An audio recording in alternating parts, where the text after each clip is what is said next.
always do it on my own, so I gotta get through it. And the only thing I know is to love what I'm doing. Never give up, never slow, till I finally prove it. Never listen to the no's, I just wanna keep moving. Keep my head up when I act, head up, that's a fact. Never looking back, I'ma keep myself on track. Keep my head up, staying strong, always moving on. Feel I don't belong, tell my thoughts to move along. Push myself to be the best.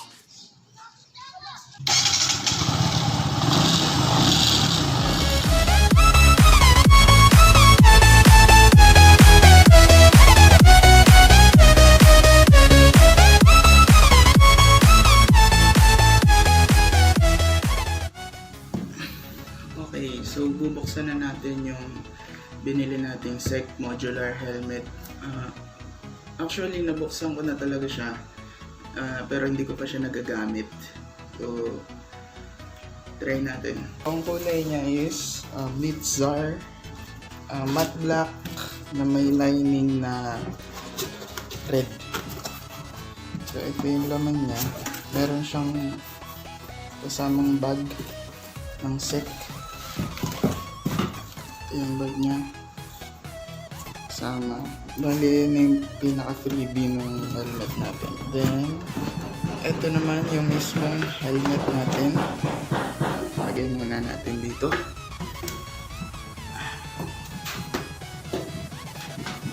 Yun. Rear lens visor siya. Yan. Meron na rin siyang sun visor. Ito. Dito. Ito naman.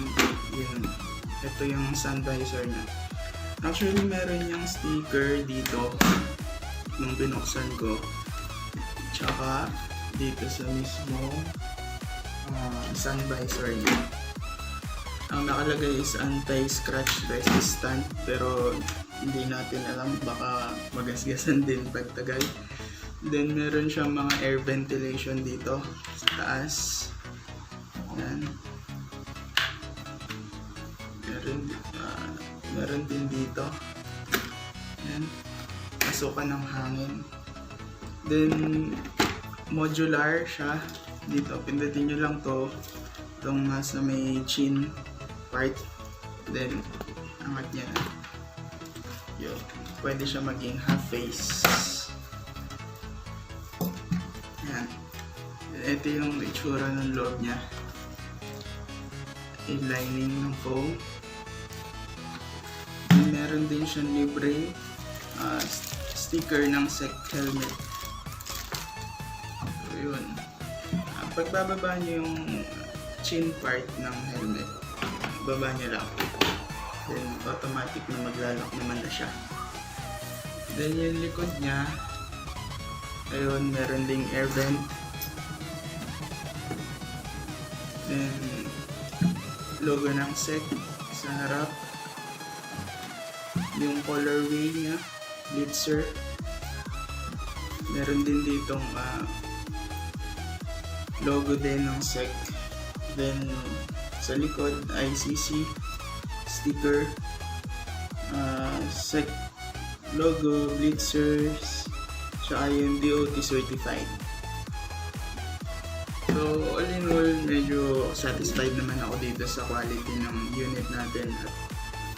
At ito yung pinaka nagustuhan ko sa kanya, yung lining dito sa ulo. And ang SRP niya pala is 3,200. Bale, nabili ko siya sa Motorati Cycle Hub, Parian, Calamba. So bisitahin nyo na lang yung shop nila. Sobrang solid ng mga unit nila doon. So let's go, gamitin na natin. Sabi nung iba, ang SEC helmet daw, pagka daw nagda-drive ka ng around 50 to 70 km per hour, meron ka daw maririnig na wind noise dito sa loob ng helmet, which is sobrang negative yon sa mga driver. Pero hindi pa natin alam, i-check natin kung totoo nga ba na merong wind noise sa helmet na to. So sa ngayon, fitting muna tayo.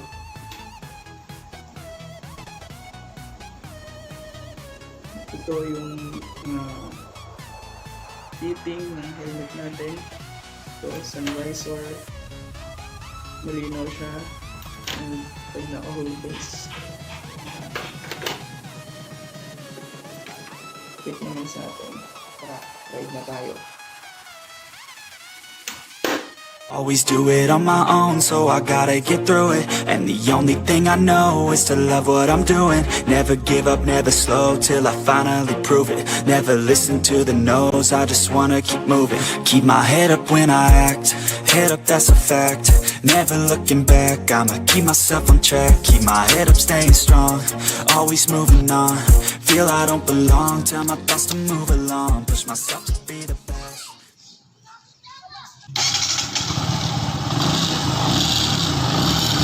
2 hours later.